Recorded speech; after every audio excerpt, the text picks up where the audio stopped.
Hi అండి అందరికీ. ఇవాళ నేను చేయబోయే రెసిపీ ఎగ్ బిర్యానీ అండి. ఫస్ట్గా బాస్మతి రైస్ని కడిగేసి ఒక గంట సేపు నాననివ్వండి. నేను ఈ గ్లాస్తో 3 గ్లాసెస్ తీసుకున్నానండి.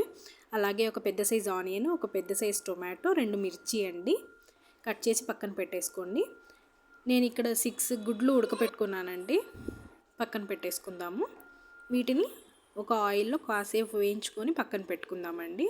ఫస్ట్గా ఒక ప్యాన్లో కొంచెం ఆయిల్ తీసుకొని కొంచెం పసుపు, కొంచెం ఉప్పు, అలాగే కొంచెం కారం అండి వేసుకొని మంట లో ఫ్లేమ్లోనే పెట్టుకోండి. మరీ ఎక్కువ పెట్టుకుంటే మాడిపోతుంది ఇది.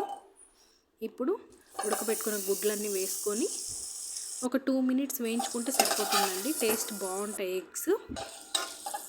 చూసారా? ఇప్పుడు తీసి పక్కన పెట్టేసుకుందామండి.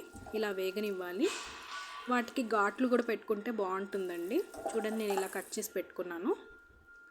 పక్కన పెట్టేసుకొని అలాగే అందులోనే కొంచెం నెయ్యి యాడ్ చేసుకున్నానండి నేను. మీరు కావాలంటే ఆయిల్ కూడా యాడ్ చేసుకోవచ్చు. ఈ మసాలా దినుసులు వేసుకొని అలాగే కొన్ని మిరియాలు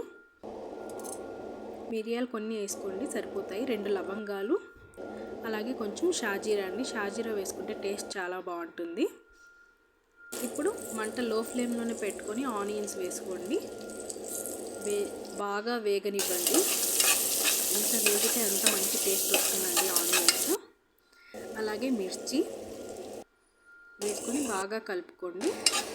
ఇప్పుడు కొంచెం అల్లం వెల్లుల్లి పేస్ట్ పచ్చివాసన పోయేంత వరకు బాగా వేయించుకోండి. మంట లో ఫ్లేమ్లోనే పెట్టుకొని వేయించుకోండి, లేదంటే మాడిపోతుంది. అలాగే టొమాటో కూడా అంతే అండి. సన్న మంట మీద బాగా మగ్గనివ్వండి. చూసారా? ఇలా బాగా మగ్గనివ్వండి. అలాగే ఇప్పుడు అన్నీ తగినన్ని వేసుకోండి. ఉప్పు, కారం, కొంచెం పసుపు. ఇందాక కొంచెమే వేసుకున్నాం కదా, ఇప్పుడు తగినంత వేసుకుంటే సరిపోతుందండి. కొంచెం గరం మసాలా, అలాగే కొంచెం ధనియా పౌడర్ అండి వేసుకొని బాగా కలుపుకోండి.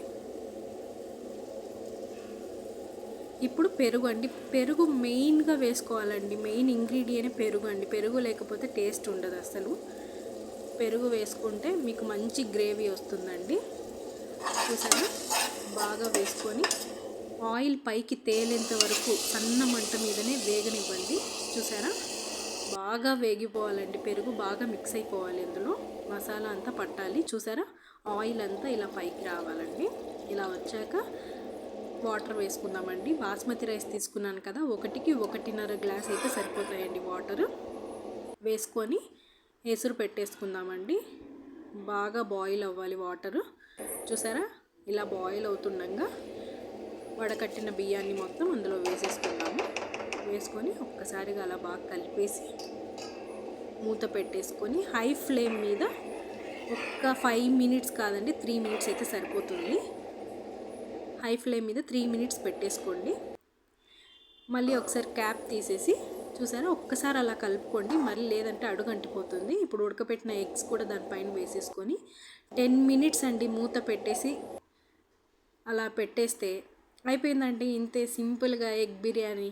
కొత్తిమీర గార్నిష్ చేసుకుంటే అయిపోతుందండి. చూసారా ఎంత మెత్తగా ఉడికిపోయిందో రైస్ కూడా. చాలా బాగుంటుందండి. మీరు కూడా